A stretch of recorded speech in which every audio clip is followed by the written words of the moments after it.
നിർമ്മിത ബുദ്ധിയുടെ ലോകത്ത് പുതുയുഗ പിറവി എന്ന വിശേഷണത്തോടെയാണ് സ്റ്റാർഗേറ്റ് എന്ന പദ്ധതി എത്തുന്നത്. 3 ടെക് ഭീമന്മാർ ഒന്നിക്കുന്ന പദ്ധതിക്ക് പിന്തുണ നൽകുന്നത് US പ്രസിഡന്റ് ഡൊണാൾഡ് ട്രംപും. ചാറ്റ് GPT-യുടെ നിർമ്മാതാക്കളായ open AI, Oracle, SoftBank എന്നീ ഭീമൻ കമ്പനികളാണ് സ്റ്റാർഗേറ്റിന് പിന്നിൽ. വൈറ്റ് ഹൌസിൽ നടന്ന വാർത്താസമ്മേളനത്തിലാണ് ട്രംപ് പദ്ധതി പ്രഖ്യാപിച്ചത്. ചരിത്രത്തിലെ ഏറ്റവും വലിയ AI പദ്ധതിയെന്ന് വിശേഷിപ്പിച്ച ട്രംപ് 50,000 കോടി ഡോളറിന്റെ നിക്ഷേപവും പ്രഖ്യാപിച്ചു. ഏറ്റവും പ്രധാനം 1 ലക്ഷത്തിലേറെ തൊഴിലവസരങ്ങൾ പദ്ധതി സൃഷ്ടിക്കുമെന്ന പ്രഖ്യാപനമാണ്. എന്നാൽ ട്രംപിന്റെ അടുത്ത അനുയായിയും ടെസ്ല സ്ഥാപകനുമായ ഇലോൺ മസ്ക് പദ്ധതിയിൽ സംശയം പ്രകടിപ്പിച്ച് രംഗത്തെത്തിയത് ശ്രദ്ധേയമായി. എന്താണ് സ്റ്റാർഗേറ്റ്? ആർട്ടിഫിഷ്യൽ ഇന്റലിജൻസിന്റെ ഭാവി കരുത്തുറ്റതാക്കാനുള്ള അടിസ്ഥാന സാഹചര്യങ്ങൾ ഒരുക്കുകയാണ് സ്റ്റാർഗേറ്റ് പദ്ധതി. 2024 ബൈഡൻ ഭരണകൂടത്തിന്റെ കാലത്താണ് സ്റ്റാർഗേറ്റിന്റെ ഉത്ഭവം. ഭീമൻ ഡാറ്റാ സെന്ററുകളാണ് പദ്ധതിയിലെ പ്രധാന ഘടകം. US-ലുടനീളമായി 20 സെന്ററുകൾ നിർമ്മിക്കാനാണ് ആദ്യ ധാരണ. ഓരോ സെന്ററുകളും 5 ലക്ഷം സ്ക്വയർ ഫീറ്റ് വിസ്തൃതിയിൽ വ്യാപിച്ചു കിടക്കും. വിപ്ലവകരമായ മാറ്റമെന്ന് ഓപ്പൺ AI സ്ഥാപകൻ സാം ആൾട്ട്മാൻ വിശേഷിപ്പിച്ച ആർട്ടിഫിഷ്യൽ ജനറൽ ഇന്റലിജൻസ് അഥവാ AGI ഉൾപ്പെടെയുള്ള സാങ്കേതിക വിദ്യകളുടെ വികസനത്തിൽ സ്റ്റാർഗേറ്റ് നിർണായക ചുവടായി മാറുമെന്നാണ് പ്രതീക്ഷ.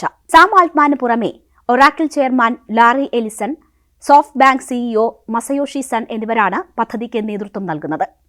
ആരോഗ്യരംഗത്തും വൻ ചലനങ്ങൾ സൃഷ്ടിക്കാൻ പദ്ധതിക്ക് കഴിയുമെന്ന് ലാറി എലിസൺ പറഞ്ഞു. ഇതിനിടെ മറ്റൊരു ടെക് ഭീമനായ NVIDIAയും പദ്ധതിയുടെ ഭാഗമാകാൻ ശ്രമിക്കുന്നുണ്ടെന്ന് റിപ്പോർട്ടുകളുണ്ട്.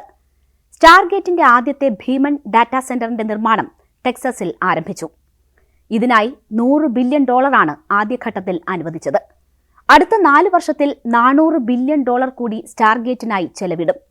ബൈഡൻ പ്രസിഡന്റായിരിക്കുമ്പോഴാണ് സ്റ്റാർഗേറ്റിന് തുടക്കം കുറിക്കുന്നതെങ്കിലും പദ്ധതിയുടെ ആവിഷ്കരണം ത്വരിതപ്പെടുത്തുന്നത് ഡൊണാൾഡ് ട്രംപാണ്.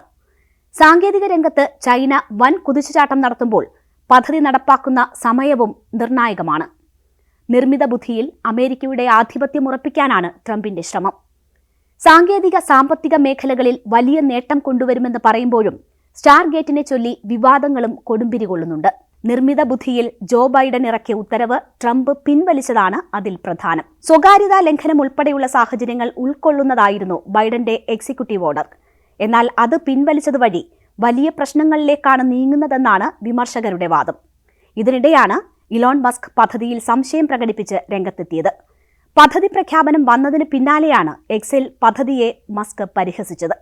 പദ്ധതിക്കാവശ്യമായ ഫണ്ട് കണ്ടെത്താൻ കഴിയുമോ എന്ന സംശയമാണ് മസ്ക് ഉന്നയിച്ചത്. അവരുടെ പക്കൽ യഥാർത്ഥത്തിൽ പണമില്ലെന്നായിരുന്നു പോസ്റ്റ്. പദ്ധതിയിൽ മസ്ക് അസ്വസ്ഥനാണെന്നാണ് ഈ പോസ്റ്റ് നൽകുന്ന സൂചന.